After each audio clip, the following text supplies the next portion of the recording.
Hello everyone. Vedali Academy के लक्ष्य marathon series for UGC net JRF law and set law for June 2026 attempt में आप सभी का बहुत बहुत स्वागत है। हम यूनिट नंबर 1 ज्यूरिस्प्रूडेंस को रीड कर रहे हैं। काफ़ी मेजर पोर्शन हमने कवर कर लिया है।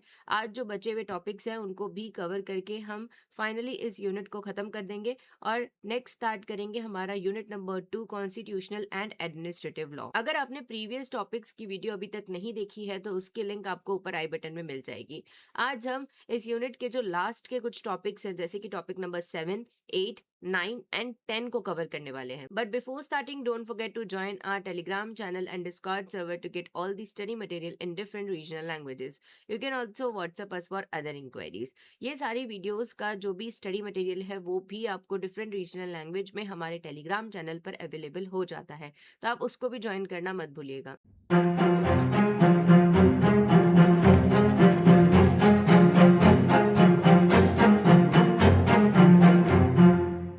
इस पूरे लक्ष्य मैराथन सीरीज के अंदर हमारा यही अप्रोच रहा है और आगे भी यही अप्रोच रहेगा कि हम आपको बेस्ट स्टडी मटेरियल प्रोवाइड कर सके, जिससे कि आप सिर्फ रिवीजन नहीं बल्कि इन डेप्थ स्टडी कर सको और अपने फाउंडेशंस और कॉन्सेप्ट को स्ट्रॉन्ग कर सको। जो भी टॉपिक्स हमने यहाँ पर डिस्कस किए हैं उसके एमसीक्यूज और study material different regional language में आपको हमारे टेलीग्राम चैनल पर ऑलरेडी अवेलेबल है और आप वहाँ से उस स्टडी मटेरियल को डाउनलोड करके अच्छे से अपनी स्टडी को कंटिन्यू कर सकते हैं। आज हम यूनिट 1 कंप्लीट करने वाले हैं। हमारा आज का लक्ष्य है कि हम टॉपिक 7 से लेके टॉपिक 10 तक कंप्लीट करेंगे। आज का हमारा सबसे पहला टॉपिक है topic number 7, concept of liability. जो लाइबिलिटी ये जो कॉन्सेप्ट है वो जूरिस्प्रूडेंस का one of the important concept है, बिकॉज जब भी कोई पर्सन अपनी ड्यूटी फुलफिल नहीं करता या किसी का राइट तोड़ता है तो लॉ का एक तरीके से बोझ आता है उस पर्सन के ऊपर और उसे ही हम लाइबिलिटी बोलते हैं। इसके अंदर दो जूरिस्ट के कॉन्सेप्ट इंपॉर्टेंट है समझना, एक ऑस्टिन और एक सेलमन। डिटेल में डिस्कस करते हैं आगे इन दोनों का क्या कॉन्सेप्ट है। सेलमन के अकॉर्डिंग लाइबिलिटी क्या है, तो सेलमन ने लाइबिलिटी को एक बॉन्ड यानी कि एक रिश्ते की तरह देखा है जो गलती करने वाले को और लॉ को आपस में कनेक्ट करता है। उन्होंने एक लैटिन टर्म दिया विनक्यूलम जूरिस। इसका क्या मतलब है, लीगल बॉन्ड ऑफ नेसेसिटी। ये जो बॉन्ड है वो तीन चीजों को आपस में कनेक्ट करता है। सबसे पहले रॉन्गफुल एक्ट यानी कि जो गलत काम हुआ है वो, उसकी वजह से जो लीगल कॉन्सिक्वेंसेज अराइज हुए हैं उन्हें, और अब क्या रेमेडी या फिर जिसने भी गलत काम किया है उसे क्या पनिशमेंट या कंपनसेशन पे करना होगा उसको। पूरा फोकस सेलमन का इस चीज के ऊपर था कि रॉन्गड्योर एंड रेमेडी के बीच में क्या रिलेशन है। ठीक है। दूसरा कॉन्सेप्ट है ऑस्टिन का। ऑस्टिन किस स्कूल से बिलोंग करते थे, तो वो बिलोंग करते थे एनालिटिकल स्कूल से। इनके अकॉर्डिंग लाइबिलिटी कहाँ से अराइज होती है, सोवरेन कमांड। मतलब इन्होंने क्या बोला कि जब भी कोई पर्सन अपनी ड्यूटी को तोड़ता है तो उसे कुछ इंड्योर करना पड़ता है, सहना पड़ता है या फिर कुछ परफॉर्म करना पड़ता है, और वही लाइबिलिटी है। Liability is equal to consequences a person must perform और endure due to the breach of duty. इनके अकॉर्डिंग लाइबिलिटी का कॉन्सेप्ट बेस्ड करता है इम्प्यूटेबिलिटी पे। इम्प्यूटेबिलिटी मतलब जब किसी काम या फिर उसके आउटकम को किसी स्पेसिफिक पर्सन के ऊपर एट्रीब्यूट करना, और उसमें दो चीजें हैं, एक्ट एंड ओमिशन। एक्ट मतलब जो काम किया वो, और ओमिशन मतलब जो काम करना चाहिए था पर नहीं किया। फिर इनकी पूरी थियोरी में एक और पॉइंट है, सोवरेन विल का। मतलब वो ये मानते थे कि ये सारी चीजें स्टेट की मर्जी के ऊपर डिपेंड करती है। अगर आप अपनी ड्यूटी को तोड़ते हो तो लॉ आपको रिस्पॉन्सिबल बनाएगा। नेक्स्ट डिस्कस करते हैं टाइप्स ऑफ लाइबिलिटी। सबसे पहला है सिविल लाइबिलिटी। ये तब होती है जब किसी स्पेसिफिक इंडिविजुअल के राइट्स इन्फ्रिंज होते हैं। ठीक है। Arises from wrong against an individual. इसके रेमेडीज क्या होंगी, जैसे कि डैमेजेस मतलब कि मनी के फॉर्म में कंपनसेशन मिलना, इंजंक्शन जब कोर्ट स्टे ऑर्डर लगा देती है तब, और स्पेसिफिक परफॉर्मेंस मतलब कि कोर्ट ये बोलेगी कि आपको वही काम करना होगा जो कॉन्ट्रैक्ट में लिखा हुआ है। अब सिविल केसेस में इंटेंशन हमेशा जरूरी नहीं होता। अगर आपने कोई गलती की है जिससे किसी को नुकसान हुआ है तो आपको कंपनसेशन प्रोवाइड करना पड़ेगा। नेक्स्ट है क्रिमिनल लाइबिलिटी, ये वो रॉन्ग है जो कि अगेंस्ट दी सोसाइटी होता है। मतलब जब आप पूरी सोसाइटी के खिलाफ कुछ गलत करते हैं, इसका जो पर्पस है वो आपको कंपनसेशन प्रोवाइड करना नहीं बल्कि पनिशमेंट देना होता है, जिससे कि दूसरे लोग सेम काम ना करें। ठीक है। It requires actus reus and mens rea. Actus reus यानी कि physical act, and mens rea यानी कि गिल्टी माइंड। दूसरा क्लासिफिकेशन है रेमेडियल लाइबिलिटी और पीनल लाइबिलिटी। ये क्लासिफिकेशन इस चीज पर डिपेंड करता है कि लॉ का पर्पस क्या है। लॉ आपके राइट्स आपको दिलवाना चाहता है या फिर पनिशमेंट देना चाहता है। रेमेडियल लाइबिलिटी में फोकस होता है इन्फोर्स करवाने के ऊपर प्लेंटिफ के राइट्स को। इसका फोकस पनिशमेंट के ऊपर नहीं है। जैसे फॉर एग्जाम्पल मैंने आपसे 5,000 रुपीज लिए लेकिन वो आपको रिटर्न नहीं किए, तो कोर्ट मुझे ये ऑर्डर देगा कि मैं आपको आपके 5,000 रुपए वापस करूं। ये रेमेडियल है, इसमें कोई सजा नहीं मिलती। लेकिन इसके भी कुछ एक्सेप्शंस हैं, जैसे कि सबसे पहला इम्परफेक्ट ऑब्लिगेशन यानी कि टाइम बार्ड डेट्स। 3 साल से ज्यादा हो चुका है आपको डेट दिए और आपने अभी तक कोई केस फाइल नहीं किया, तो लॉ अब आपके राइट्स आपको नहीं दिलवा सकता। फिर इनकेपेबल ऑफ स्पेसिफिक परफॉर्मेंस, मतलब जहां पर फोर्स नहीं किया जा सकता सामने वाले को कि वो कॉन्ट्रैक्ट में लिखी चीज को परफॉर्म करे। और लास्ट है इन एक्सपीडियंट रेमेडीज, मतलब जहां बहुत छोटी चीजें हैं जिसमें लॉ दखल अंदाजी देना जरूरी नहीं समझता। दूसरा है पीनल लाइबिलिटी, जहां पर पूरा फोकस है पनिशमेंट देने के ऊपर। ये बेस्ड करता है एक्टस नॉन फेकिट रियम नीसी मेंस सिट रिया इस मैगजिम के ऊपर, यानी कि सिर्फ फिजिकल एक्ट नहीं बल्कि गिल्टी माइंड होना भी जरूरी है। सी अब हमें पता है कि लॉ के अंदर हम सिर्फ उसी पर्सन को लायबल बना सकते हैं जिसने कोई एक्ट किया हो। अब जुरिस्प्रूडेंस के अंदर जो एक्ट है उसका मतलब सिर्फ बॉडी की मूवमेंट करना नहीं होता बल्कि उसके अंदर उसके पीछे का इंटेंशन और साथ ही उसका क्या आउटकम निकल के आया वो भी जरूरी है। अगर हम सेलमन के पॉइंट ऑफ व्यू से रीड करें तो एक्ट का क्या मतलब है, event subject to human will, यानी कि एक ऐसा इवेंट जो इंसान की मर्जी के अंदर होता है। अब इस एक्ट के अंदर सेलमन के अकॉर्डिंग 3 चीजें आती है। सबसे पहला है ओरिजिन, मतलब कि फिजिकल मूवमेंट, जैसे फॉर एग्जांपल ट्रिगर को दबाना। फिर सर्कमस्टेंसेस, उस टाइम पे आसपास क्या माहौल था, क्या सर्कमस्टेंसेस थे, जैसे कि गन लोडेड थी या नहीं थी। ठीक है। और लास्ट में आता है कंक्लूजन, आउटकम क्या निकल के आया, नतीजा क्या निकला उस एक्ट का। फिर ऑस्टिन ने अपनी एक्ट की डेफिनेशन को थोड़ा नैरो रखा। उन्होंने बोला कोई भी ऐसा बॉडी मूवमेंट जो हमारी इच्छा से हुआ है वो ही एक्ट है। इनके अकॉर्डिंग कॉन्सिक्वेंसेस जो है वो एक्ट का पार्ट नहीं होते, वो एक्ट का आउटकम होते हैं। ठीक है। काइंड्स ऑफ एक्ट, सबसे पहला है वॉलेंटरी एक्ट, ऐसे एक्ट जो आप अपनी इच्छा से करते हो और इन एक्ट के लिए आप लाइबल होते हैं। फिर इनवॉलेंटरी एक्ट, जैसे कि रिफ्लेक्स एक्शन, मतलब आंखें झपकाना या नींद में चलना, इनके ऊपर लाइबिलिटी नहीं आती क्योंकि इसमें विल मिसिंग होती है। फिर इंटेंशनल, मतलब जहां आप आउटकम जानते हैं कि क्या होगा और आप वही चाहते हैं कि ऐसा ही हो, जैसे जानबूझकर किसी को लकड़ी से मारना। फिर अनइंटेंशनल, काम तो आपने अपनी मर्जी से किया है लेकिन उसका जो आउटकम निकल के आया वो आप नहीं चाहते थे। जैसे फॉर एग्जाम्पल आपने हवा में बॉल फेंकी, काम इंटेंशनल था लेकिन वो बॉल जाकर किसी को लग गई और उसे चोट पहुंच गई। ये जो आउटकम निकल के आया वो आपका अनइंटेंशनल था। उसके बाद है इंटरनल। इंटरनल एक्ट वो होते हैं जहां पर हम दिमाग में प्लानिंग करते हैं, जैसे किसी का मर्डर करने की प्लानिंग करना। तो लॉ इस चीज की पनिशमेंट नहीं देती है जब तक कि ये कॉन्स्पिरेसी ना हो। फिर एक्सटर्नल एक्ट, मतलब कि कोई भी फिजिकल एक्ट जब हम हमारी प्लानिंग को एग्जीक्यूट करते हैं। डॉक्टर सेतना ने भी 2 टाइप्स दिए हैं। पहला मेंटल एक्टिविटी, मतलब जब हम कोई काम करने का सोचते हैं या फिर प्लान करते हैं। और फिर मेंटल पैसिविटी, मतलब जब कोई चीज होने से नहीं रोकना। ठीक है। यानी कि ओमिशन। अब लॉ के अंदर हर एक काम गलत नहीं होता। 2 तरीके के रॉन्गफुल एक्ट होते हैं लॉ के अंदर, एक्शनेबल पर से और actionable only with proof of damages. Actionable पर से यानी कि ये वो रॉन्ग है जिन्हें आपको कोर्ट में प्रूफ करने की जरूरत नहीं है कि आपका कुछ नुकसान हुआ है, सिर्फ लॉ टूटा है उतना ही काफी है। और इसका सबसे बेस्ट एग्जाम्पल है ट्रेसपास। मतलब भले ही प्रॉपर्टी में एंटर करने के बाद आपने कुछ भी नुकसान नहीं पहुंचाया लेकिन लॉ टूटा है इसलिए वो एक्शनेबल है। Actionable only with proof of damages, यानी कि जब तक रियलिटी में आपका कोई नुकसान नहीं होता है, फिजिकल लॉस या फिर मॉनेटरी लॉस, आप केस नहीं फाइल कर सकते। इसके अंदर एग्जाम्पल क्या है? नेग्लिजेंस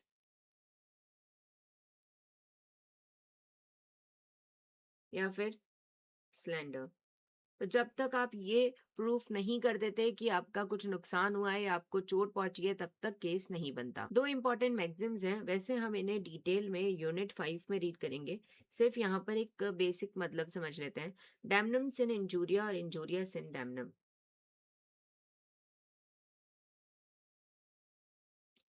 डैमनम्स इन इंजूरिया का क्या मतलब है? आपको डैमेज मतलब आपको नुकसान तो पहुंचा है, लेकिन आपका कोई भी लीगल राइट नहीं टूटा, इसलिए आप केस फाइल नहीं कर सकते। सपोज आपकी एक इलेक्ट्रॉनिक की शॉप है, एक और पर्सन ने सेम इलेक्ट्रॉनिक की शॉप आपकी ही दुकान के बाजू में खोल ली, जिसकी वजह से अब कस्टमर्स वहां जाते हैं और आपको नुकसान हो रहा है। यहाँ पे डैमेजेस तो हैं, पर आप कोर्ट में केस फाइल करोगे तो कोर्ट में ये कहा जाएगा कि ये डैमनम सिन इंजूरिया है, यानी कि दुकान खोलने का राइट सबका है, यहाँ पर कोई भी लीगल राइट इन्फ्रिंज नहीं हुआ है।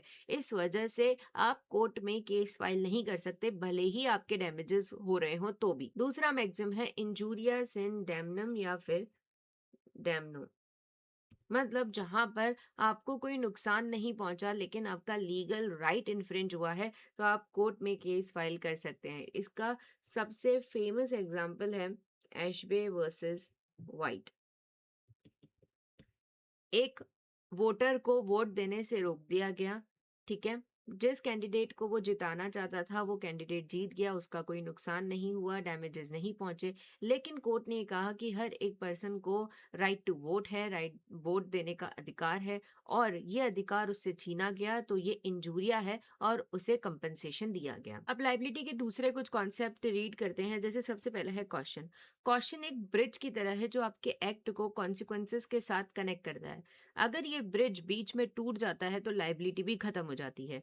ठीक है? Establish link between act and consequences. मतलब लॉ सिर्फ ये नहीं देखता कि काम किसने किया, बल्कि ये देखता है क्या वही काम उस कॉन्सिक्वेंसेस का डायरेक्ट कॉज था। क्वेश्चन चेक करते वक्त लॉ ये देखता है कि क्या जो कॉन्सिक्वेंसेस आए हैं वो ह्यूमन की वजह से आए हैं या फिर कोई अब नॉर्मल इवेंट की वजह से। इसके अंदर एक बहुत ही इंपॉर्टेंट टर्म आता है जिसका नाम है नोवस एक्टस इंटरविनिस, मतलब अ न्यू इंटरवीनिंग एक्ट।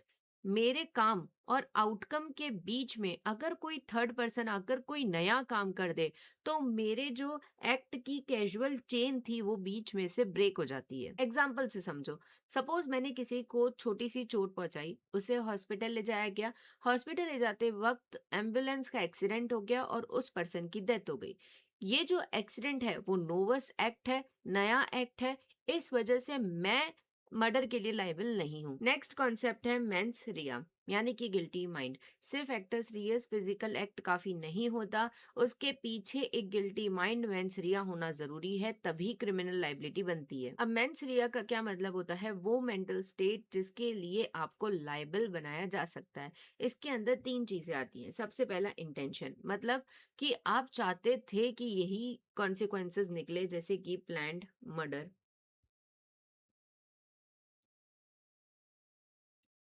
फिर नॉलेज, आप भले ही आउटकम ये नहीं चाहते थे, लेकिन आपको पता था कि आपके एक्ट से ये चीज हो सकती है, जैसे कि भीड़ में खड़े होकर गोली चलाना। और लास्ट है नेग्लिजेंस, जहां आपको ध्यान देना चाहिए था वहां आपने ध्यान नहीं दिया। मेंस रिया के दो फॉर्म होते हैं, wrongful intention and culpable negligence. Wrongful intention मतलब आपका इरादा ही गलत था, और कल्पेबल नेग्लिजेंस मतलब आपने इतनी बड़ी लापरवाही कर दी कि जो लॉ के अंदर क्राइम मानी जाती है। जेडी मेन के अकॉर्डिंग हर एक ऑफेंस को डिफाइन किया गया है लॉ के अंदर उसके मेंटल एलिमेंट के साथ। बिना मेंटल एलिमेंट या गिल्टी माइंड क्राइम नहीं हो सकता। मेंस रिया के भी कुछ एक्सेप्शंस हैं जहां पर गिल्टी माइंड की जरूरत नहीं होती, जैसे कि स्ट्रिक्ट लाइबिलिटी। हम आगे इस कॉन्सेप्ट को रीड करेंगे। पेटी ऑफेंस मतलब बहुत ही छोटे मोटे ऑफेंस है जिसमें कोर्ट इंटेंशन को नहीं देखता। Public nuisance, civil penalties and ignorance of law. मुझे तो लॉ पता ही नहीं था, ये बहाना कोर्ट के अंदर नहीं चलता। उसके बाद कॉन्सेप्ट है प्रिजम्पशन ऑफ इनोसेंस का, जो क्रिमिनल जस्टिस सिस्टम का फाउंडेशन है। इसका मतलब क्या है? जब तक गुनाह या क्राइम प्रूफ नहीं होता, तब तक हर इंसान बेकसूर है, निर्दोष है। मतलब कोर्ट ये मानकर चलती है कि अक्यूज्ड ने कुछ भी नहीं किया। बर्डन जो है वो प्रोसिक्यूशन के ऊपर होता है कि वो बियॉन्ड रीजनेबल डाउट के जो क्राइम है उसको प्रूव करे। बियॉन्ड रीजनेबल डाउट मतलब किसी भी एंगल से आप केस को देखो, जो अक्यूज्ड है वही क्रिमिनल होना चाहिए। अब इसके अंदर भी कुछ एक्सेप्शंस आते हैं जहां पर अक्यूज्ड को साबित करना पड़ता है कि वो इनोसेंट है।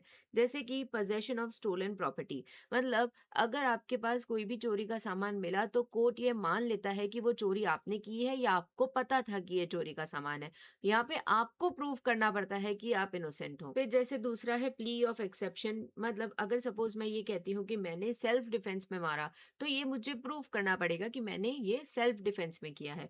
और लास्ट है स्पेशल स्टैट्यूट्स, जैसे कि एनडीपीएस या फिर पॉक्सो। इसके अंदर कोर्ट पहले ही बुरा प्रिज्यूम करके चलता है। उसके बाद मैलिस, मैलिस मतलब बैड इंटेंशन या बुरा इरादा। इसके दो टाइप्स हैं या दो फेसेस हैं लॉ के अंदर, मैलिस इन फैक्ट और malice in law. Malice in fact को एक्सप्रेस मैलिस भी कहते हैं, जिसे रियल में बैड इंटेंशन माना जाता है। मतलब आपके दिमाग में किसी के लिए इल विल मतलब नफरत है, स्पाइट मतलब जलन है, या फिर आपका किसी के प्रति एविल मोटिव या फिर पर्सनल एनिमोसिटी है। अब कुछ स्पेसिफिक टॉर्ट्स ऐसे होते हैं जिसके अंदर मैलिस इन फैक्ट को प्रूव करना जरूरी होता है, वरना केस नहीं बनता। जैसे कि मैलिशियस प्रोसिक्यूशन, किसी को झूठे केस में जानबूझकर फंसाना। डिफेमेशन, इंजूरियस फॉल्सहुड, कॉन्स्पिरेसी और डिसीट, डिसीट मतलब किसी के साथ फ्रॉड करना। दूसरा है मैलिस इन लॉ, जिसे लीगल मैलिस भी कहते हैं, और ये थोड़ा टेक्निकल पार्ट है। जैसे इसके अंदर कोई दुश्मनी नहीं आती, बल्कि इंटेंशनल रॉन्गफुल एक्ट हुआ है, डन विदाउट जस्ट कॉज। मतलब लॉ इसमें ये नहीं देखेगा कि आपने क्यों किया। अगर आपसे लॉ टूटा है और उसका कोई वैलिड एक्सक्यूज नहीं है तो वो मैलिस इन लॉ है। फोकस क्या है? Motive does not make lawful act unlawful. Just एक मोटिव की वजह से लॉफुल एक्ट अनलॉफुल नहीं हो जाता, वहीं गुड मोटिव अनलॉफुल एक्ट को जस्टिफाई नहीं कर सकता। ठीक है, एक और टर्म है ट्रांसफर्ड मैलिस। एग्जाम्पल से देखते हैं। सपोज ए ने बी को मारने के लिए एक पत्थर उठाया, उसने पत्थर फेंका, बी नीचे झुक गया और वो पत्थर जाके सी को लगा। कोर्ट ये कहेगा कि ए का इंटेंशन सी को ही मारने का था और इसे ही ट्रांसफर्ड मैलिस कहते हैं। मतलब intent transfers from intended victim to actual victim. उसके बाद कॉन्सेप्ट है नेग्लिजेंस का। नेग्लिजेंस तब होती है जब आप वो केयर नहीं करते जो केयर आपको करनी चाहिए थी। अब इस नेग्लिजेंस के ऊपर जूरिस्ट के बीच में काफी डिबेट हुई है। सेलमन के अकॉर्डिंग नेग्लिजेंस क्या है? कल्पेबल केयरलेसनेस, मतलब एक ऐसी मेंटल स्टेट जहां पर आपको कोई परवाह नहीं होती, इसमें कोई गलत इंटेंशन नहीं है, बस केयर की कमी है। पोलैंड नेग्लिजेंस को इन एडवर्टेंस कहते हैं, मतलब बिना सोचे समझे किसी को नुकसान पहुंचा देना। फिर विल्स के according absence of care one is bound to exercise, मतलब आपकी ड्यूटी बनती थी जो केयर लेना वो आपने नहीं ली। क्लार्क एंड लिंडसेल के according omission to take legally required care, मतलब लॉ के अकॉर्डिंग आपको जो केयर लेनी चाहिए थी वो केयर आपने नहीं ली।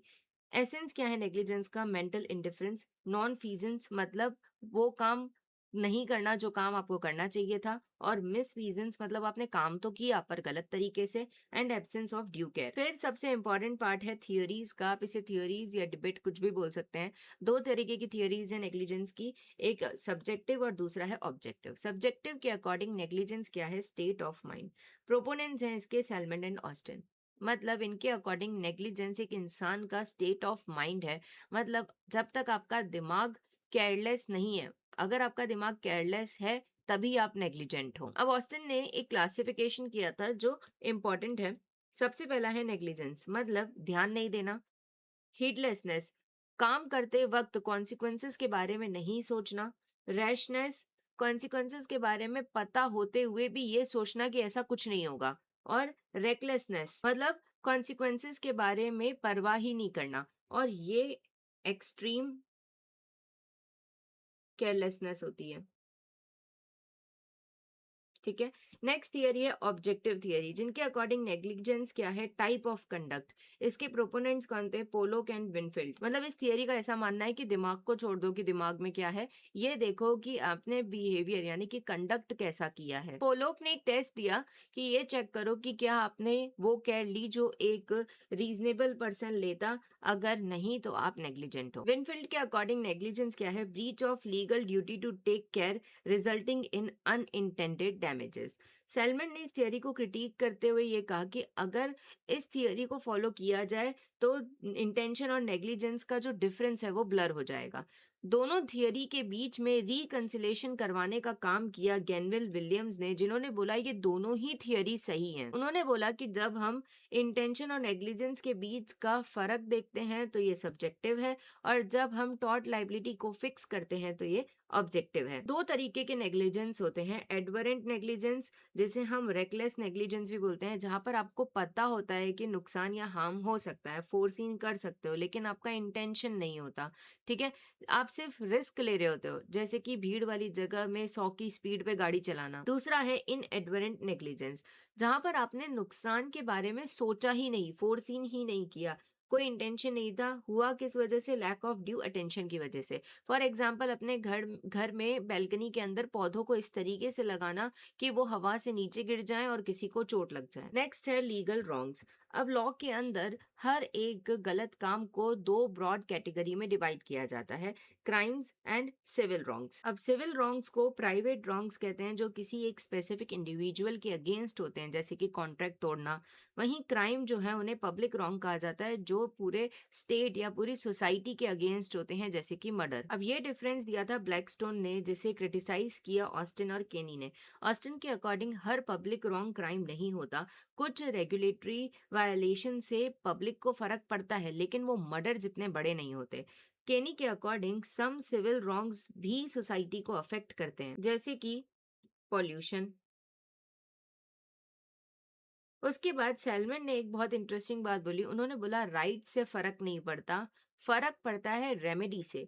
अगर रेमेडी कंपनसेशन है तो वो सिविल रॉन्ग है, और अगर रेमेडी पनिशमेंट है तो वो क्राइम है। अब जनरली क्या होता है, हमने क्या देखा है कि अगर किसी पर्सन ने कोई गलत काम किया तो उसे लाइबिलिटी फेस करनी पड़ती है।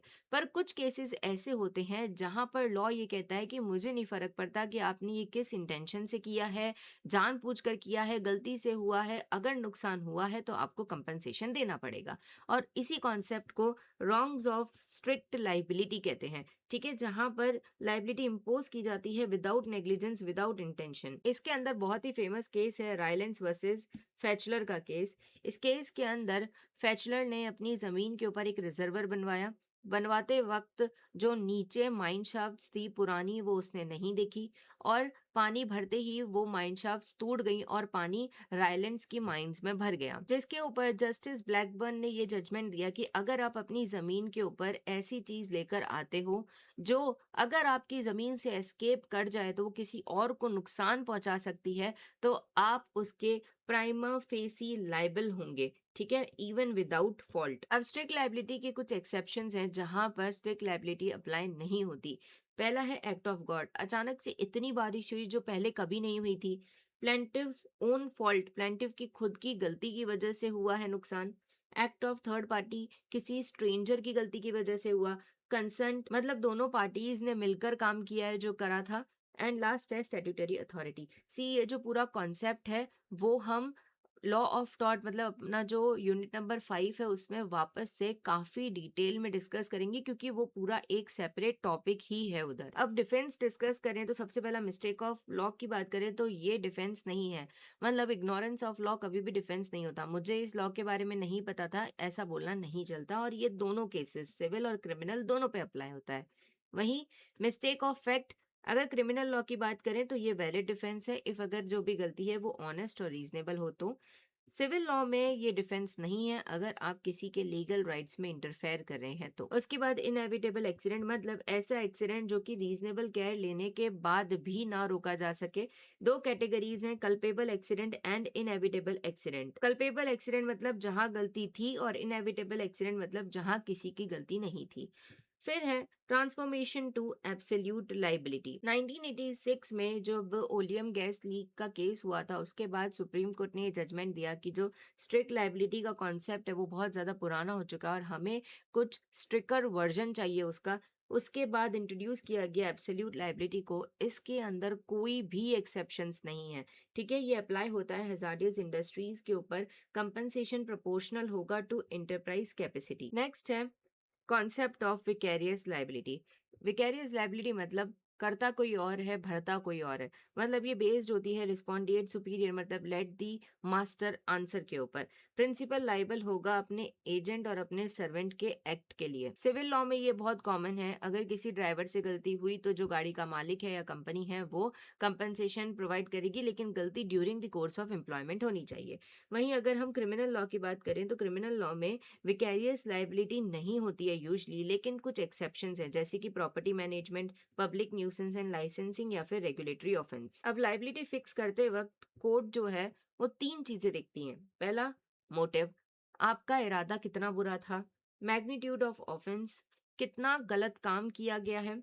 और लास्ट है कैरेक्टर ऑफ ऑफेंडर, क्या पहली बार क्राइम हुआ है या हैबिचुअल ऑफेंडर है, एज क्या है, कैरेक्टर क्या है, वो सारी चीजें देखी जाती हैं पनिशमेंट डिसाइड करने से पहले। अब यहाँ पे हमारा टॉपिक नंबर 7 कंप्लीट हो गया है। आई होप आपको ये टॉपिक समझ में आ गया हो। काफी इजी टॉपिक है, बट अगर नहीं भी आया तो डोंट वरी, काफी सारे कॉन्सेप्ट इसमें ऐसे हैं जो हम लॉ ऑफ टॉर्ट में वापस से डिस्कस करने वाले हैं और इन डिटेल डिस्कस करेंगे केसेस के साथ। अभी आगे बढ़ते हैं हमारे topic number 8 law, poverty and development पर। सबसे पहले है लॉ के बारे में हम ऑलरेडी काफी अच्छा डिस्कशन कर चुके हैं हमारे टॉपिक नंबर 3 के अंदर, जिसमें हमने डिफरेंट जूरिस्ट के पॉइंट ऑफ व्यू से लॉ को समझा, लॉ की क्या क्लासिफिकेशन है, क्या टाइप्स हैं, हर चीज़ हमने डिस्कस कर ली है। इसलिए इसके अंदर ज़्यादा टाइम इन्वेस्ट नहीं करेंगे। एक ब्रॉड क्लासिफिकेशन ऑफ लॉ देख लेते हैं। लॉ को ब्रॉडली 4 कैटेगरी में डिवाइड किया हुआ है: public law, private law, criminal law and civil law. Public law वो लॉ है जो स्टेट और सिटीजन के बीच के रिलेशनशिप को गवर्न करता है। इसके अंदर स्टेट का पावर एंड सिटीजन्स की ड्यूटी आती है। इसमें दो पार्ट है। सबसे पहला है कॉन्स्टिट्यूशनल लॉ। ये हमारे कंट्री का सुप्रीम लॉ है, जिसके अंदर structure of government, fundamental rights, DPSP, centre state relationship, ये सब इंक्लूड होता है। दूसरा है एडमिनिस्ट्रेटिव लॉ। इसका काम है एग्जीक्यूटिव पावर के मिसयूज को रोकना। ये देखता है कि जो एग्जीक्यूटिव्स हैं वो अपना काम लॉ के अंडर रहकर कर रहे हैं या नहीं। फिर प्राइवेट लॉ जो है वो दो इंडिविजुअल्स के बीच के राइट्स एंड ऑब्लिगेशन के रिलेशन को गवर्न करता है। और क्रिमिनल लॉ इसे पब्लिक लॉ का ही पार्ट माना जाता है, क्योंकि ये सोसाइटी के अगेंस्ट में किए गए ऑफेंसेस को पनिश करता है। लास्ट है सिविल लॉ, जो एड्रेस करता है प्राइवेट राइट्स एंड ऑब्लिगेशन को, जहां पर रेमेडीज मिलती है किस फॉर्म में, डैमेजेस या फिर इंजेक्शन के फॉर्म में। उसके बाद है पोवर्टी। अब पोवर्टी सिर्फ पैसे की कमी नहीं बल्कि एक स्टैंडर्ड ऑफ लिविंग और अपॉर्चुनिटी की कमी भी होती है। जनरल डेफिनेशन क्या है पोवर्टी की? Inability to achieve minimum standard of living. जब एक इंसान बेसिक लिविंग भी अफोर्ड नहीं कर पाता तो वो पोवर्टी होती है। अमर्त्य सेन के अकॉर्डिंग पोवर्टी क्या है? Deprivation of capability. मतलब उनका ये मानना था कि अगर आपके पास एजुकेशन, हेल्थ, फ्रीडम और अपॉर्चुनिटी नहीं है तो भले ही आपके पास थोड़े पैसे हों, आप फिर भी गरीब हो, क्योंकि income is not equal to well being. सिर्फ पैसों से एक अच्छी जिंदगी नहीं आती। अब डिफरेंट टाइप्स ऑफ पोवर्टी होती हैं, जिसमें सबसे पहला है एब्सोल्यूट पोवर्टी। मतलब जहां पर एक इंसान के पास बेसिक नेसेसिटीज को फुलफिल करने के लिए भी पैसे नहीं होते। रिलेटिव पोवर्टी, ये इनइक्वालिटी बेस्ड है। मतलब कि जब कोई पर्सन अपने आसपास के कंपैरिजन गरीब होता है। स्ट्रक्चरल पोवर्टी, जो सोसाइटी है या स्टेट है उसका स्ट्रक्चर ही ऐसा है, जैसे कि कास्ट सिस्टम है या ऐसा कुछ है जिसकी वजह से एक गरीब हमेशा गरीब ही रहेगा। और सिचुएशनल पोवर्टी, यानी कि किसी टेम्पररी क्राइसिस की वजह से, जैसे कि फ्लड आ गया, अर्थक्वेक आ गया, सुनामी आ गई, उसकी वजह से पोवर्टी आ गई है। नया कॉन्सेप्ट है मल्टी डायमेंशनल पोवर्टी का। मतलब आज के टाइम में सिर्फ इनकम के बेसिस पे ही किसी पर्सन को गरीब है या नहीं जज नहीं किया जाता। इसे मेजर करा जाता है through United Nation Development Programme. और भी इंडिकेटर्स हैं जैसे कि हेल्थ, एजुकेशन, लिविंग स्टैंडर्ड। अगर सपोज किसी पर्सन के पास थोड़े से पैसे हैं लेकिन पीने के लिए साफ पानी नहीं है, स्कूल नहीं है, तो वो मल्टी डायमेंशनल पोवर्टी के अंदर कवर होता है। कॉजेज क्या है पोवर्टी के? Unemployment, population growth, social discrimination, low industrialisation, outdated technology, infrastructure gaps and caste and gender hierarchy. आगे डिस्कस करते हैं poverty estimation in India. India के अंदर पॉवर्टी लाइन किस बेस पर डिसाइड की जाती है उसके बारे में। इंडिया के अंदर पॉवर्टी कंजप्शन एक्सपेंडिचर के बेस पे मेजर की जाती है, ना कि सिर्फ इनकम के बेस पे। अथॉरिटीज कौन है? NITI Aayog and national sample survey office, ये डेटा कलेक्ट करते हैं। मेजर कमिटीज जो आज तक पॉवर्टी रिलेटेड बनाई गई हैं उसमें सबसे पहला है वाई के अलहक। इन्होंने न्यूट्रिशन या फिर कैलोरीज के बेस पे पॉवर्टी लाइन को डिफाइन किया था, जहां पर अर्बन के लिए 2100 कैलोरीज और रूरल के लिए 2400 कैलोरीज डिसाइड की गई थी। फिर लकड़ावाला कमेटी जिसने 1993 के अंदर हर स्टेट के लिए अलग अलग पॉवर्टी लाइन की बात की।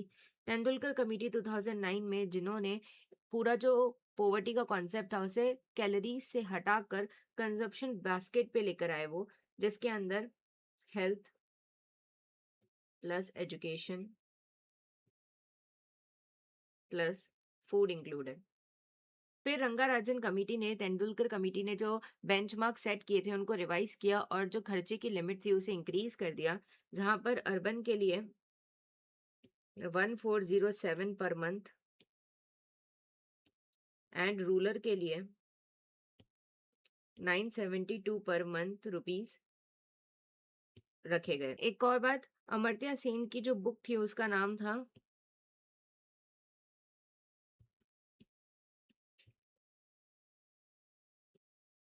Poverty and famines. अगर थोड़ा सा और डिटेल में इन कमिटीज को देखें तो एक इम्पॉर्टेंट चीज है कि लकड़वाला कमेटी में ही कंज्यूमर प्राइस इंडेक्स का कॉन्सेप्ट आया था, जिसमें उन्होंने दो इंडेक्स दिए थे। एक तो CPIAL, मतलब कि consumer price index for agriculture labourers, और दूसरा CPIIW जो इंडस्ट्रियल वर्कर्स के लिए था। इंडिया में भी अब सिर्फ कंजप्शन बेस्ड नहीं बल्कि national multi dimensional poverty index चलता है,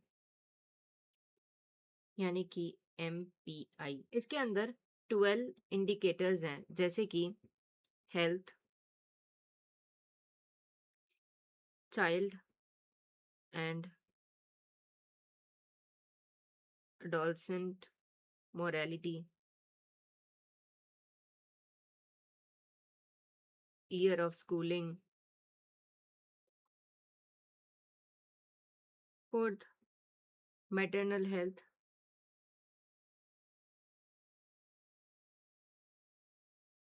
fifth is school attendance,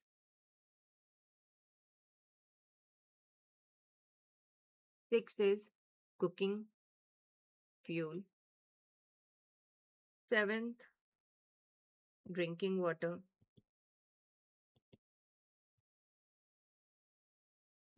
eighth is sanitization, ninth, electricity,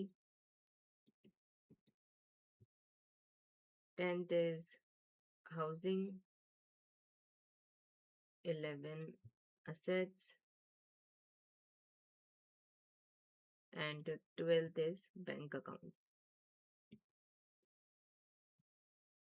ठीक है, अब लॉ एंड पॉवर्टी के बाद है हमारा डेवलपमेंट का टॉपिक। अब डेवलपमेंट क्या है? तो डेवलपमेंट एक मल्टी डायमेंशनल प्रोसेस है। ये सिर्फ पैसों से रिलेटेड नहीं है, बल्कि इसका ये मतलब है कि एक इंसान के स्टैंडर्ड ऑफ लिविंग को इम्प्रूव करना। ठीक है, development is economic growth plus social change plus institutional transformation.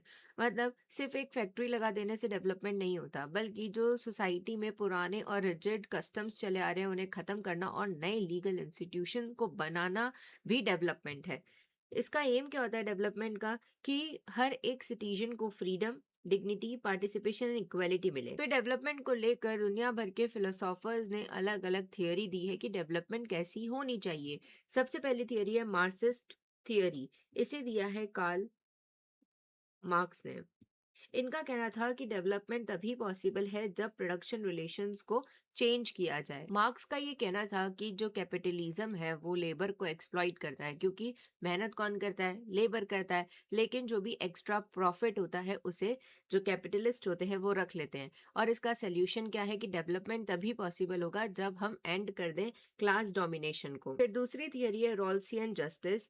ये थियरी दी जॉन रॉल्स ने अपनी book the theory of justice में, जिसमें उन्होंने दो प्रिंसिपल्स दिए। पहला प्रिंसिपल है इक्वल बेसिक लिबर्टी, सबको बराबर की आजादी मिले।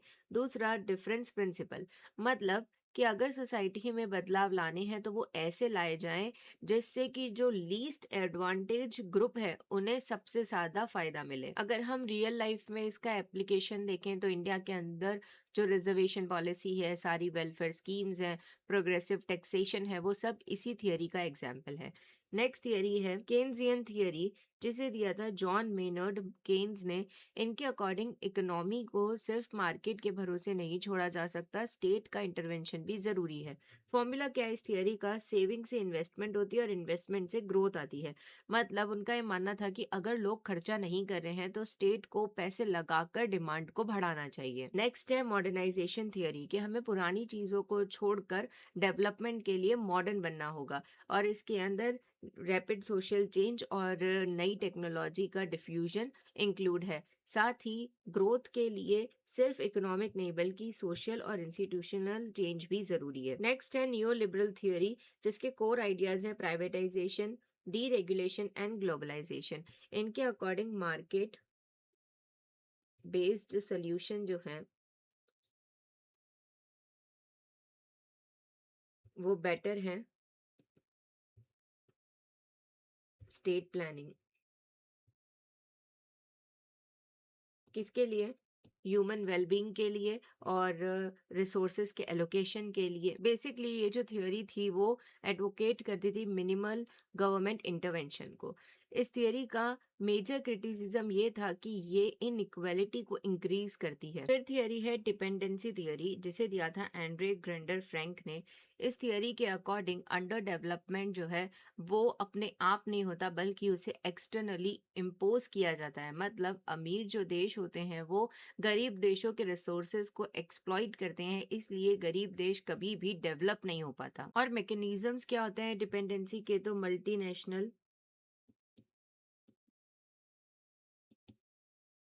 Corporations, international debts, unfair trade practices, इन सब चीजों की वजह से ये जो सिस्टम है वो सस्टेन करता है। अब इस थियरी का मेन क्रिटिक ये था कि इस थियरी ने जो डेवलपिंग नेशन के इंटरनल फैक्टर्स होते हैं जैसे कि करप्शन, इन सारी चीजों को नेग्लेक्ट कर दिया था। फिर लास्ट है थियरी सस्टेनेबल डेवलपमेंट। इस कॉन्सेप्ट को ब्रंटलैंड की रिपोर्ट में, जिसका टाइटल था आर कॉमन फ्यूचर, उसमें डिफाइन किया गया, जिसका मतलब है meet present needs without compromising future generation. मतलब हमें अपनी आज की जनरेशन की जो भी ज़रूरतें हैं उसे इस तरीके से पूरा करना है कि हमारी आने वाली फ्यूचर जनरेशन को किसी भी तरीके का कॉम्प्रोमाइज ना करना पड़े। इसमें काफ़ी सारे प्रिंसिपल्स जैसे कि inter generation equity, precautionary principle and human centric approach जैसी चीज़ें डिस्कस थी। ये जो पूरा सस्टेनेबल डेवलपमेंट का टॉपिक है वो हम यूनिट 8 में बहुत डिटेल में करने वाले हैं, क्योंकि वो ज़्यादा वहाँ कनेक्टेड और वहाँ ज़रूरी है कंपेयरिंग टू यहाँ। अब हम डिस्कस करते हैं पोवर्टी, लॉ और डेवलपमेंट के आपस के कनेक्शन को। सी, पोवर्टी जो है वो डेवलपमेंट को रोकता है और लॉ जो है वो एक टूल की तरह काम करता है जो ये पोवर्टी की विशियस साइकिल को तोड़ता है। ठीक है, poverty as a barrier to development. Poverty सिर्फ पैसों की नहीं होती बल्कि ये एक ऐसा दलदल है जो पूरी कंट्री की डेवलपमेंट को रोक देता है। इसका जो असर है वो मेजरली 3 लेवल पर देखने मिलता है: economic, social and political. Economic जो इम्पैक्ट होता है उसे ही हम विशियस साइकिल ऑफ पोवर्टी कहते हैं। कैसे? सी, अगर लो इनकम होगी, कम पैसा है हाथ में, तो कम सेविंग होगी तो कम इन्वेस्टमेंट होगी, जिसकी वजह से जो कैपिटल फॉर्मेशन होता है वो रुक जाता है और देश पीछे रह जाता है। फिर सोशल इम्पैक्ट की बात करें तो पॉवर्टी की वजह से इलिटरेसी और माल न्यूट्रिशन बढ़ता है, जिसकी वजह से हमारा ह्यूमन कैपिटल कमजोर पड़ता है, क्योंकि एक बीमार और इलिटरेट जनरेशन देश को आगे नहीं डेवलप कर सकती। पॉलिटिकल इम्पैक्ट की बात करें, पुअर लोग जो होते हैं वो अक्सर डिसीजन मेकिंग से बाहर रह जाते हैं। इससे हमारी डेमोक्रेसी वीक होती है, क्योंकि जो पॉलिसी बनाने वाले हैं उन तक जो पुअर लोग होते हैं उनकी आवाज नहीं पहुंचती। अब डिस्कस करते हैं कि लॉ कैसे काम करता है एज ए टूल, जिससे कि ये पॉवर्टी की जो साइकिल है वो ब्रेक होती है। क्योंकि लॉ सिर्फ पनिशमेंट देने के लिए नहीं होता, बल्कि जो पुअर पीपल्स हैं उन्हें एक तरीके से आवाज देने के लिए, पावर देने के लिए भी होता है। सबसे पहला है प्रोटेक्टिव। लॉ प्रोटेक्ट करता है बेसिक राइट्स पुअर पीपल की, ठीक है, जैसे कि फूड, शेल्टर और लिवलीहुड। इसका सबसे बेस्ट एग्जांपल है ओल्गा टेलीज वर्सेस बीएमसी, जिसमें जो पेवमेंट ड्वेलर्स थे उनको हटाया जा रहा था। सुप्रीम कोर्ट ने ये जजमेंट दिया कि आर्टिकल 21 राइट टू लाइफ के अंदर राइट टू लिवलीहुड भी इंक्लूडेड है। अगर आप किसी से उसका रोजगार छीन रहे हो तो आप उससे उसका जीने का हक छीन रहे हो। उसके बाद है रीडिस्ट्रीब्यूटिव, मतलब कि अमीर लोगों से टैक्स लेकर जो पुअर पीपल हैं उन्हें वेलफेयर स्कीम्स और सब्सिडीज दी जाती है, जैसे फॉर एग्जांपल मनरेगा, NFSA यानी कि नेशनल फूड सिक्योरिटी एक्ट, ठीक है। फिर regulatory, labour laws and tenancy reforms जैसे लॉ बनाकर लॉ जो है वो एक्सप्लॉयटेशन को रोकता है। फिर एजुकेशनल एम्पावरमेंट, RTE एक्ट 2009 जैसे एक्ट बनाकर लॉ जो इंटर जनरेशनल पॉवर्टी है उसे ब्रेक करने में हेल्प करता है। नेक्स्ट है डेवलपमेंट थ्रू लीगल इंटरवेंशन। जब लॉ अच्छे से अप्लाई होता है तो डेवलपमेंट अपने आप इंक्लूसिव हो जाता है। इंक्लूसिव डेवलपमेंट मतलब लॉ ये इंश्योर करता है कि जो बेनिफिट है वो सिर्फ अमीर लोगों को नहीं मिले, बल्कि सबको मिले, सबको इक्वल पार्टिसिपेशन और अपॉर्चुनिटी मिलनी चाहिए। दूसरा है लीगल इंफ्रास्ट्रक्चर, प्रॉपर्टी राइट्स देना, सेल्फ हेल्प ग्रुप्स को रिकॉग्निशन देना और क्रेडिट एक्सेस दिलाकर लॉ डेवलपमेंट का एक फाउंडेशन सेट करता है। फिर वुमेन एम्पावरमेंट, जब लॉ वुमेन्स को सेल्फ हेल्प ग्रुप में और फाइनेंशियल इंक्लूजन देता है तो डेवलपमेंट और ज्यादा इक्विटेबल और सस्टेनेबल बनता है। तो ये तीनों टॉपिक है, पॉवर्टी, लॉ एंड डेवलपमेंट, इन तीनों के बीच में एक ट्रायंगुलर रिलेशन है। कैसे? पॉवर्टी डिमांड करता है लीगल प्रोटेक्शन, क्योंकि गरीब लोग हैं उन्हें लीगल प्रोटेक्शन की जरूरत है। वहीं लॉ शेप करता है डेवलपमेंट पॉलिसीज को, और डेवलपमेंट आगे जाके पॉवर्टी को रिड्यूस करता है। तो ये एक तरीके से कंटिन्यूअस और इंटरडिपेंडेंट साइकिल है। इंडिया के कॉन्टेक्स्ट में रीड करें तो कॉन्स्टिट्यूशन और लॉ ने ये जो पूरा ट्रायंगुलर रिलेशन है उसे बहुत ज्यादा स्ट्रॉन्ग बनाया है। जैसे कि हमारे कॉन्स्टिट्यूशन का आर्टिकल 21 जो कि right to life with dignity की बात करता है, और वहीं आर्टिकल 38, 39 और 41 जैसे जो आर्टिकल हैं वो social justice and distributive equality को डिस्कस करते हैं।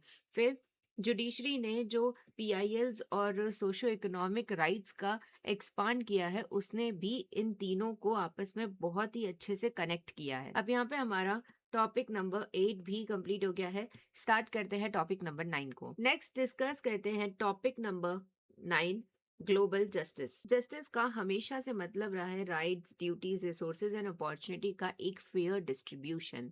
लेकिन ग्लोबल जस्टिस जो है वो इस डिस्ट्रीब्यूशन को ग्लोबल लेवल पर देखता है। इसका कोर आइडिया या फोकस ये है कि जो पूरी दुनिया के रिसोर्सेज हैं वो कुछ कंट्री के पोजेशन में नहीं होने चाहिए।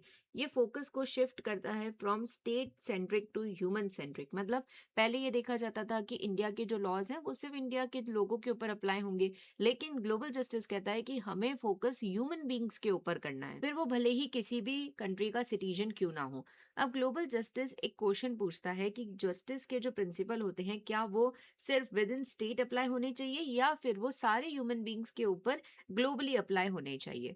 अब हमें ग्लोबल जस्टिस की जरूरत क्यों है? देखो, दुनिया में कुछ ऐसी चीजें हैं जिनको एक कंट्री सिर्फ सॉल्व नहीं कर सकती, इस वजह से हमें ग्लोबल जस्टिस की जरूरत है, क्योंकि ये ग्लोबल प्रॉब्लम्स हैं, जैसे कि global poverty, climate change, pandemic inequality, refugee crisis and global economic inequality. अब ग्लोबल जस्टिस के ऑब्जेक्टिव्स क्या हैं? तो ग्लोबल इनजस्टिस को आइडेंटिफाई करना, फेयर रिस्पॉन्सिबिलिटीज को असाइन करना, प्रपोज करना redistributive and institutional reforms, balance sovereignty with universal human rights और इंश्योर करना sustainable and equitable global order. फिर जॉन रॉल्स ने अपनी book the theory of justice में ये बताया था कि जस्टिस किस तरीके का होना चाहिए, लेकिन उन्होंने अपने पूरे कॉन्सेप्ट को सिर्फ नेशन स्टेट तक लिमिटेड रखा था।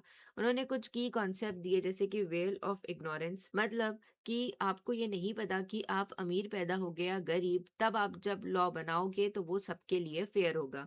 डिफरेंस प्रिंसिपल, जो हमने ऑलरेडी डिस्कस किया कि अगर चेंजेस हो रहे हैं तो वो इस तरीके से होने चाहिए कि जो लीस्ट एडवांटेज ग्रुप है उसे सबसे ज्यादा फायदा मिले। एंड लास्ट है इक्वल बेसिक लिबर्टीज। लिमिटेशन क्या थी इस थियरी की? कि उन्होंने, जैसा मैंने बोला, इसे नेशन स्टेट तक लिमिटेड रखा था, ना कि ग्लोबली।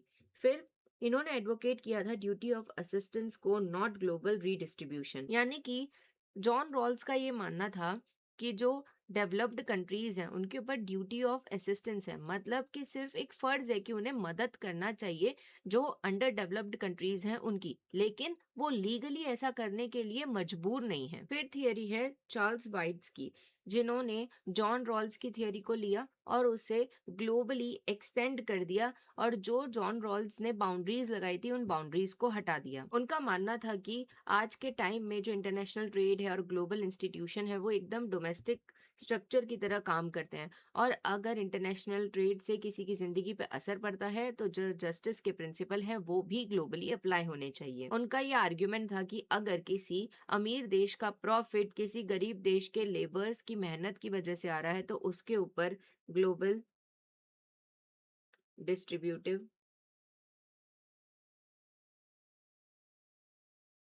जस्टिस की लाइबिलिटी बनती है। उसके बाद थॉमस पोप के अकॉर्डिंग जो ग्लोबल पॉवर्टी है वो कोई एक्सीडेंटल या ऐसे अपने आप नहीं होगी, बल्कि प्रोड्यूस की जाती है बाय अनजस्ट ग्लोबल इंस्टीट्यूशन। उनका ये मानना था कि डब्ल्यूटीओ और आईएमएफ जैसे जो ग्लोबल इंस्टीट्यूशन के रूल्स होते हैं वो रिच कंट्रीज अपने फायदे के लिए बनाती हैं, जिससे कि जो पुअर कंट्रीज हैं वो कभी डेवलप ना हो पाए। उनका मानना था कि इंटरनेशनल रिसोर्स प्रिविलेज की वजह से कोई भी करप्ट लीडर किसी गरीब देश के रिसोर्सेज को बेचकर अमीर बन जाता है और कंट्रीज जो होती हैं दूसरी उसको रिकॉग्निशन दे देती हैं, जो कि गलत है। इसका सोल्यूशन क्या था? Global resource dividend. उन्होंने एक बहुत ही अच्छा आइडिया दिया। उन्होंने बोला कि जो भी अमीर कंट्रीज इन रिसोर्सेज को यूज करती है तो उनके ऊपर एक छोटा सा टैक्स लगाना चाहिए जो कि उन गरीब कंट्रीज को हेल्प करेगा। फिर जस्टिस क्या था उनके according? Negative duty not to harm, मतलब हमारी सिर्फ मदद करने की ड्यूटी नहीं है, बल्कि हमारे ऊपर एक नेगेटिव ड्यूटी है कि हमें अंडर डेवलप्ड कंट्रीज को नुकसान नहीं पहुंचाना है। नेक्स्ट है कैपेबिलिटी अप्रोच। इस अप्रोच का ये मानना है कि जस्टिस का मतलब सिर्फ पैसे बांटना नहीं, बल्कि एक इंसान को कैपेबल बनाना है। इनके अकॉर्डिंग जस्टिस तब होता है जब हर एक इंसान के पास रियल फ्रीडम्स एंड अपॉर्चुनिटी हो। इनका फोकस इस अप्रोच के अंदर सिर्फ इनकम के ऊपर नहीं, बल्कि हेल्थ, मतलब अगर आप बीमार हो रहे हो तो आपका इलाज हो रहा है या नहीं, एजुकेशन के आपके पास प्रॉपर एजुकेशन है या नहीं, बॉडीली इंटीग्रिटी, मतलब आप हर तरीके के वायलेंस से प्रोटेक्टेड हो या नहीं, एंड पॉलिटिकली आप पार्टिसिपेट कर रहे हो या नहीं, इन चीज़ों के ऊपर भी होता है। ये कॉन्सेप्ट किसने दिया था? Amartya Sen and Martha Nussbaum. Next है David Miller and Peter Singer. इन दोनों के बीच में एक मॉरल डिबेट थी इस चीज को लेके कि हमारी रिस्पॉन्सिबिलिटी किसके साइड पर ज्यादा है। डेविड मिलर का मानना था कि जस्टिस पहले हमारी अपनी नेशनल कम्युनिटीज के लिए होना चाहिए, और जो हमारी स्पेशल ऑब्लिगेशंस हैं वो सबसे पहले को सिटीजन्स के लिए हैं। वहीं पीटर सिंगर टोटली अपोजिट सोचते थे। उनका ये मानना था कि अगर आप किसी स्ट्रेंजर की जान बचा सकते हो तो वो आपकी मॉरल ड्यूटी है, और जो चैरिटी है वो सिर्फ एक दान नहीं बल्कि एक मॉरल ऑब्लिगेशन है। अब डिस्कस करते हैं अप्रोचेस टू ग्लोबल जस्टिस, मतलब दुनिया को देखने के अलग अलग पर्सपेक्टिव होते हैं, जिसमें सबसे पहला है कॉस्मोपोलिटियन अप्रोच। इनका मानना था कि हर एक इंसान की जो वर्थ होती है वो इक्वल होती है, भले ही वो कहीं का भी सिटीजन हो, मतलब कि इनके अकॉर्डिंग ह्यूमैनिटी सबसे पहले है। वहीं स्टेटिस्ट या फिर कम्युनिटेरियन अप्रोच क्या कहता है कि जो जस्टिस के रूल्स हैं वो सिर्फ एक स्टेट के अंदर ही अप्लाई हो सकते हैं, justice mainly with in state. दूसरा है इंस्टीट्यूशनल अप्रोच। इसका ये मानना था कि इंसान को बदलने से पहले जो ग्लोबल इंस्टीट्यूशन है जैसे कि यूएन, डब्ल्यूटीओ और आईएमएफ, इनके रूल्स को बदलना होगा। Last, human rights based approach. इसका मानना था कि जो पूरा ग्लोबल जस्टिस का एक सिस्टम है या कॉन्सेप्ट है वो इंटरनेशनल ह्यूमन राइट्स लॉ के फ्रेमवर्क के अंदर आता है। ग्लोबल जस्टिस के लीगल फाउंडेशन की बात करें तो जैसे कि यूएनडीएचआर, ICESCR और पेरिस एग्रीमेंट जैसे जो ये डॉक्यूमेंट्स हैं उनके ऊपर ग्लोबल जस्टिस का पूरा कॉन्सेप्ट बेस्ड है। इन तीनों को ही हम आगे डिटेल में डिस्कस करेंगे। यहाँ पर इतना देख लेते हैं कि यूडीएचआर फोकस करता है इक्वालिटी, डिग्निटी और सोशियो इकोनॉमिक राइट्स पर। ICESCR right to work, health, education जैसे राइट्स के ऊपर। वहीं पेरिस एग्रीमेंट क्लाइमेट रिस्पॉन्सिबिलिटी का फ्रेमवर्क है। फिर आज के टाइम में ग्लोबल जस्टिस इन 4 चीजों के ऊपर सबसे ज्यादा फोकस करता है। ये इतना इंपॉर्टेंट नहीं है, सिर्फ नाम याद रख लेना है, जैसे कि climate justice, health justice, tax justice and refugee justice. एक बुक का नाम याद रखेंगे, थॉमस पोग जो थे, उनकी बुक का नाम है world poverty and human rights. ठीक है, अब यहाँ पे हमारा टॉपिक नंबर 9 भी कंप्लीट हो गया है। आगे बढ़ते हैं टॉपिक नंबर 10 पर। टॉपिक नंबर 10 है हमारा मॉडर्निज्म एंड पोस्ट मॉडर्निज्म। सबसे पहले डिस्कस करेंगे मॉडर्निज्म के बारे में। मॉडर्निज्म मतलब सिर्फ कुछ नया होना नहीं होता, बल्कि जो पुराने तरीके थे सोचने के उनको पूरी तरीके से बदलना है। ठीक है, पहले जो चीजें थी सब कुछ ट्रेडिशन और रिलीजन के ऊपर चलता था। मॉडर्निज्म ने इनोवेशन एंड लॉजिक को जगह दी। इसका असर सिर्फ लॉ के ऊपर नहीं बल्कि आर्ट, लिटरेचर, आर्किटेक्चर और सोशल थॉट के ऊपर भी देखने मिला। अब जो मॉडर्नाइजेशन था वो industrialisation, socio economic and political change का नतीजा था, क्योंकि जब फैक्ट्रीज आई, जो सिटीज का बेस बना, तो जो पुराना लॉ था वो बहुत ज्यादा आउटडेटेड और इनसफिशिएंट हो गया था। मॉडर्निज्म को अगर एक वर्ड में समझना हो तो वो है रेशनैलिटी।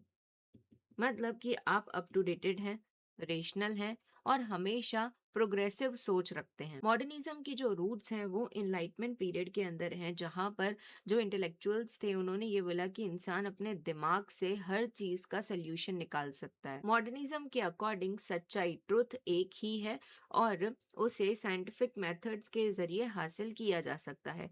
इन्होंने पॉलिटिक्स और लॉ को रिलीजन से अलग कर दिया, बिकॉज अब लॉ जो है वो भगवान का कमांड नहीं बल्कि इंसानों के लॉजिक से बनने लगे, और इसी टाइम में नेशन स्टेट्स बने और लॉ को कॉडिफाई किया गया। अब मॉडर्निज्म के फीचर क्या है? रेशनैलिटी ओवर ट्रेडिशन, मतलब लॉजिक और रेशनैलिटी सबसे ऊपर है। अगर कोई ट्रेडिशन गलत है तो उसे लॉ के थ्रू चेंज कर देना चाहिए। उसके बाद प्रोग्रेस ओवर स्टेग्नेशन, मतलब मॉडर्निज्म का फोकस था कंटिन्यूअस डेवलपमेंट के ऊपर। Next is individualism over collectivism, मतलब एक इंसान की इंडिविजुअल पहचान ज्यादा जरूरी है उसके समाज या फिर ट्राइब की पहचान से। फिर universal truth and grand narratives. Modernism का ये मानना था कि कुछ यूनिवर्सल ट्रुथ होते हैं जो सबके ऊपर एप्लीकेबल होते हैं, जिन्हें ग्रैंड नैरेटिव्स कहा जाता है, जैसे कि डेमोक्रेसी सबके लिए अच्छी है। फिर फेथ इन साइंस है सुप्रीम अथॉरिटी, साइंस को सुप्रीम अथॉरिटी माना गया कि जो साइंस कहता है वो सही है। Linear concept of history. Modernism का ये मानना था कि हिस्ट्री एक सीधी लाइन में चलती है और हम हमेशा पहले से और ज्यादा बेहतर होते चले जाते हैं।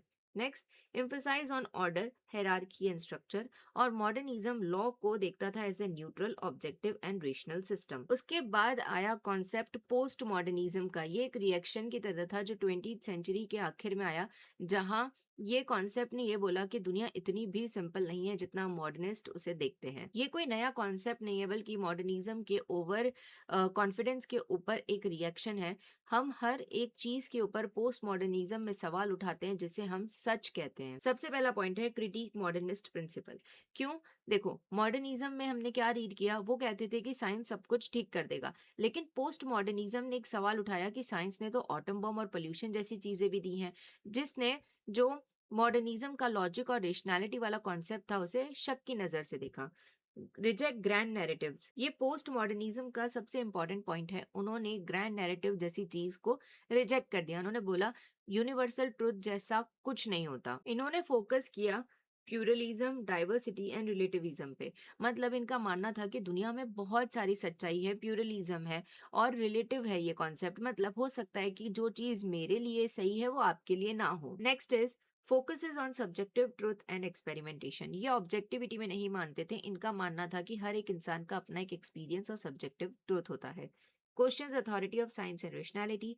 Truth is socially constructed and context based. मतलब कि जिसे हम सच बोलते हैं वो रियलिटी में सोसाइटी ने और लॉ ने मिलकर बनाया है। मतलब सोशली कंस्ट्रक्टेड है और जैसे ही कॉन्टेक्स्ट बदल जाएगा वो सच भी बदल जाएगा। फिर पोस्ट मॉडर्निज्म के कुछ इंपॉर्टेंट थिंकर्स डिस्कस करें तो सबसे पहले है जीन फ्रेंकवा लॉयटार्ड, जिनका क्या मानना था इनक्रेडिलिटी टूवर्ड्स मेटा नैरेटिव्स। मतलब वो ये मानते थे कि आज के टाइम में हम उस फेज में हैं कि हमें ग्रैंड नैरेटिव्स पर नहीं बल्कि लिटिल नैरेटिव्स के ऊपर फोकस करना चाहिए। नेक्स्ट है मिकेल फ्यूकॉल्ट। इनके अकॉर्डिंग नॉलेज ही पावर है और जो पावरफुल पर्सन होता है वो डिसाइड करता है कि क्या सच है और क्या नहीं है। उन्होंने प्रिजन और क्लिनिक का एग्जाम्पल देते हुए ये बताया कि कैसे लॉ और इंस्टीट्यूशन इंसान को कंट्रोल करने के लिए नॉलेज का यूज करते हैं। Next is Jacques Derrida. इनके अकॉर्डिंग लॉ में जो टेक्स्ट लिखा हुआ है उसका सिर्फ एक सिंगल मीनिंग नहीं होता। जब हम उस टेक्स्ट को डीकंस्ट्रक्ट करते हैं तब हमें पता चलता है कि उसके अंदर कितने हिडन मीनिंग या उसका कितना उल्टा मतलब निकल सकता है। और ये लॉ के इंटरप्रिटेशन के लिए एक बहुत बड़ा स्टेप था। Next is Jean Baudrillard. इनके अकॉर्डिंग आज की दुनिया में रियलिटी खत्म हो चुकी है और हम सिर्फ सिंबल, इमेजेस, मीडिया की दुनिया में जी रहे हैं जिसे उन्होंने हाइपर रियलिटी का। ये जो डिफरेंस है वो हमने ऑलरेडी आगे कैरेक्टरिस्टिक्स में अच्छे से डिस्कस कर लिया है। आप एक बार इसे रीड करना, अगर कोई भी डाउट है तो वो आप मुझसे कमेंट सेक्शन में पूछ सकते हैं। आगे बढ़ते हैं और उस पीरियड को रीड करते हैं जहां पर मॉडर्न वर्ल्ड का फाउंडेशन रखा गया था। अर्ली मॉडर्न पीरियड, ये वो टाइम था जहां पर दुनिया रिलीजन और पुराने लॉज से बाहर निकल के नेशन स्टेट और ट्रेड की तरफ आगे बढ़ रही थी। इस पीरियड को ट्रांजिशन पीरियड इसलिए कहा जाता है क्योंकि ये मिडिवल और मॉडर्न पीरियड के बीच में एक ब्रिज की तरह था जिसने यूरोप का पूरा स्ट्रक्चर ही चेंज कर दिया। फ्यूडलिज्म डिक्लाइन हुआ। मतलब पहले के टाइम में जो लैंडलॉर्ड्स होते थे वही रियल लॉ हुआ करते थे। तो इस पीरियड में उनकी पावर कम हुई और नेशन स्टेट जो है वो इंक्रीज हुए।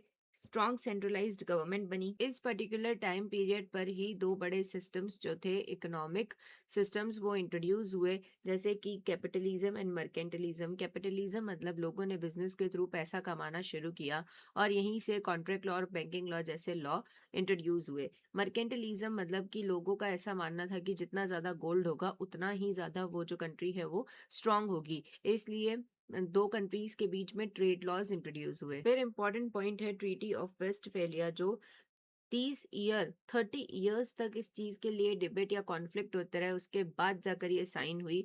और इसने ही सबसे पहले इंट्रोड्यूस किया था सोवरेन स्टेट सिस्टम। मतलब कि हर एक कंट्री अपने आप में आजाद है, सोवरेन है और कोई भी बाहरी ताकत, एक्सटर्नल फैक्टर्स उसके इंटरनल लॉज के अंदर इंटरफेयर नहीं कर सकते। और इसी टाइम पीरियड में हुगो ग्रोशियस जिन्हें the father of international law कहा जाता है, अपनी फेमस बुक लिखी थी। उसका नाम था On the Law of War and Peace. कुछ मेजर इवेंट्स हुए थे जैसे कि रिफॉर्मेशन। इसके अंदर पहली बार जो कैथोलिक चर्च की अथॉरिटी थी उसे चैलेंज किया गया और यहीं से लॉ सेक्युलर बनना शुरू हुआ। Next is 30 years war. ये रिलीजियस एंड पॉलिटिकल सबसे बड़ा कॉन्फ्लिक्ट था जिसके रिजल्ट में ट्रीटी ऑफ वेस्टफेलिया को साइन किया गया था। कमर्शियल रिवॉल्यूशन, जब ग्लोबल ट्रेड का एक्सपेंशन हुआ अब लॉ को सी लॉज एंड इंश्योरेंस लॉ जैसे लॉज की नेसेसिटी होने लगी।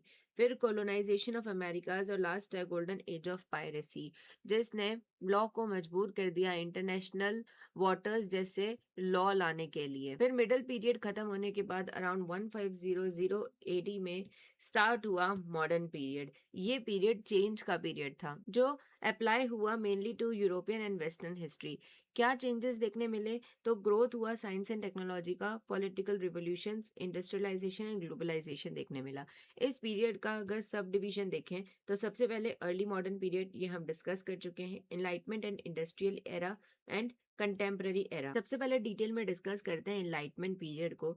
इस पीरियड को एज ऑफ रीजन भी कहा जाता है, बिकॉज इस पीरियड ने क्या बताया कि लॉ किसी रूलर की मर्जी नहीं है, बल्कि एक इंसान के दिमाग यानी रीजन का आउटकम होना चाहिए। इसने हर लॉ को लॉजिक के बेस के ऊपर टेस्ट करना शुरू कर दिया, और पहली बार इस पीरियड के अंदर जो इंडिविजुअल के राइट्स होते हैं उनके बारे में बात होने लगी। इसी सोच की वजह से काफी सारे रिवॉल्यूशन जैसे कि फ्रेंच एंड अमेरिकन रिवॉल्यूशन हुए, जिसने वर्ल्ड को लिबर्टी, इक्वालिटी एंड फ्रेटर्निटी जैसे कॉन्सेप्ट दिए। फिर कुछ की थिंकर्स हैं जैसे कि वोल्टायर, इनका फोकस फ्रीडम ऑफ एक्सप्रेशन के ऊपर था कि भले ही मैं आपकी बात से सहमत नहीं हूँ, स्टिल मैं आपके फ्रीडम ऑफ एक्सप्रेशन की रिस्पेक्ट करूंगी। फिर रॉसो ने social contract and general will की थियोरी दी। इमैनुअल कांत ने कहा कि मॉरल लॉ का फाउंडेशन रीजन है, और इनकी थियोरी थी कैटेगोरिकल इम्पेरेटिव की। ठीक है। थॉमस होब ने सोवेरेनिटी की थियोरी दी, वही जॉन लॉक ने नेचुरल राइट्स की।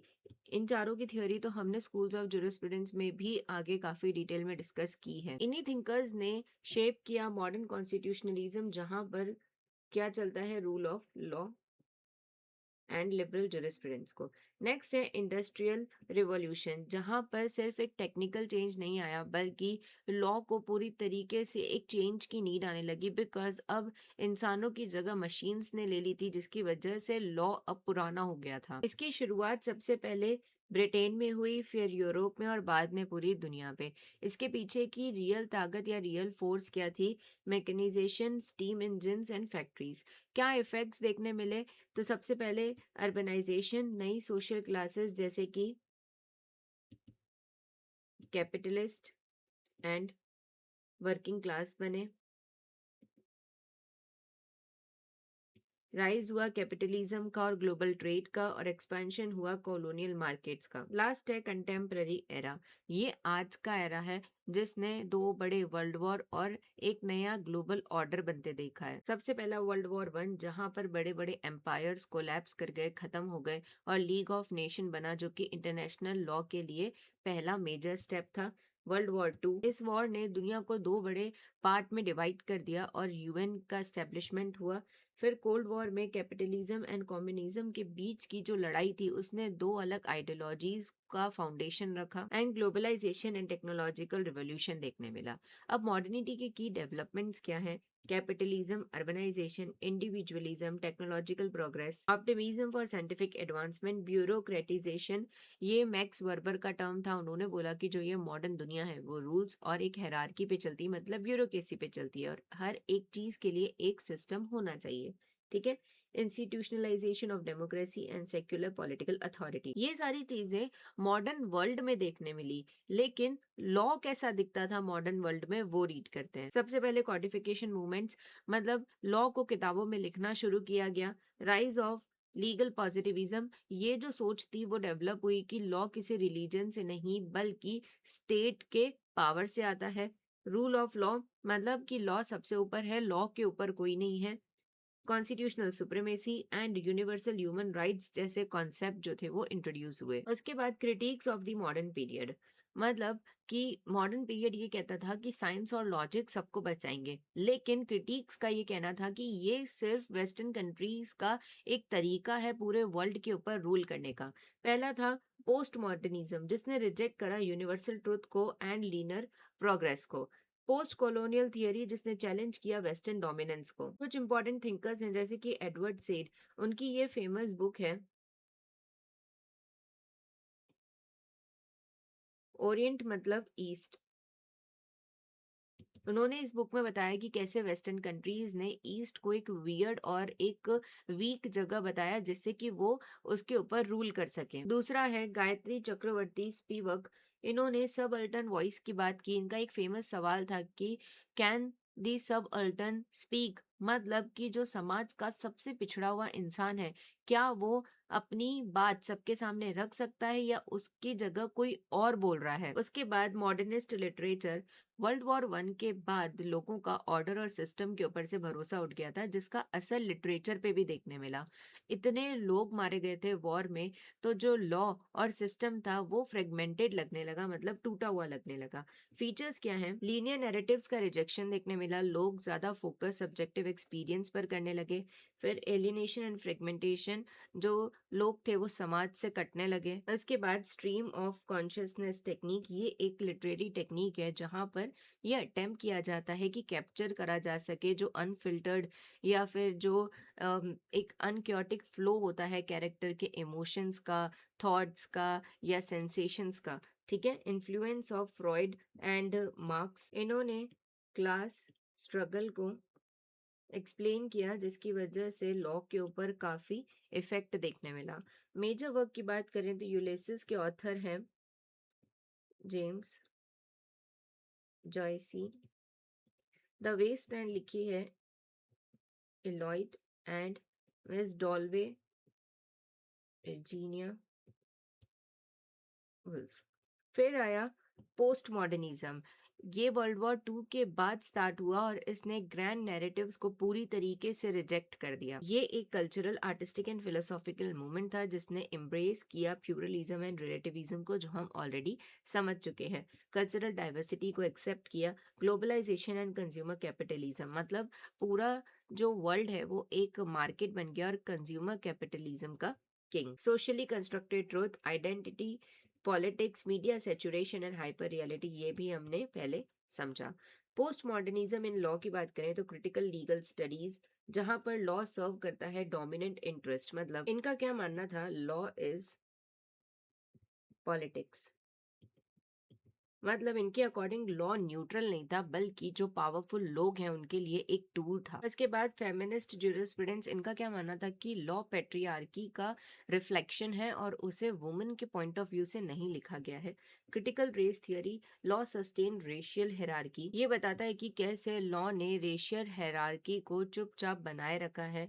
क्यूयर थ्योरी, जिसने चैलेंज किया फिक्स्ड आइडेंटिटी कैटेगरीज को, डीकंस्ट्रक्शन ऑफ कॉन्स्टिट्यूशनल इंटरप्रिटेशन। अब पोस्ट मॉडर्न लिटरेचर के क्या फीचर्स थे, तो इसमें जो स्टोरी है वो सीधी नहीं होती, नॉन लीनियर स्टोरी टेलिंग होती है, फैक्ट और फिक्शन को मिला दिया जाता है, बहुत ज्यादा आयरनी और एक प्लेफुलनेस होता है। इसके कुछ फेमस वर्क थे मिडनाइट चिल्ड्रन, जिसके ऑथर है सलमान रश्दी। शेल्टर हाउस 5, इसे लिखा है क्रूट हॉनेगट ने। फिर ग्रेविटीज रेनबो थॉमस पिंचॉन ने। ठीक है, और यहाँ पे हमारा टॉपिक नंबर 10 भी कंप्लीट हो गया है। आई होप आपको ये टॉपिक अच्छे से समझ में आया हो। और इसी के साथ हमारा आज यूनिट 1 जूरिस्प्रूडेंस कंप्लीट होता है। नेक्स्ट हम स्टार्ट करेंगे unit 2 constitutional and administrative law. I hope ये पूरे यूनिट 1 के सेशंस में आपने कुछ नया सीखा हो, या फिर आपके जो पहले के डाउट्स हैं वो अब क्लियर हो गए हों। स्टिल कोई भी डाउट है तो वो आप मुझसे कमेंट सेक्शन में या हमारे टेलीग्राम चैनल पर पूछ सकते हैं। अगर आपको ये वीडियो पसंद आई हो तो don't forget to drop a like, comment, share with your friends and subscribe to विदाली एकेडमी। मिलते हैं अगले यूनिट के साथ अगली वीडियो में। Till then take care and study well.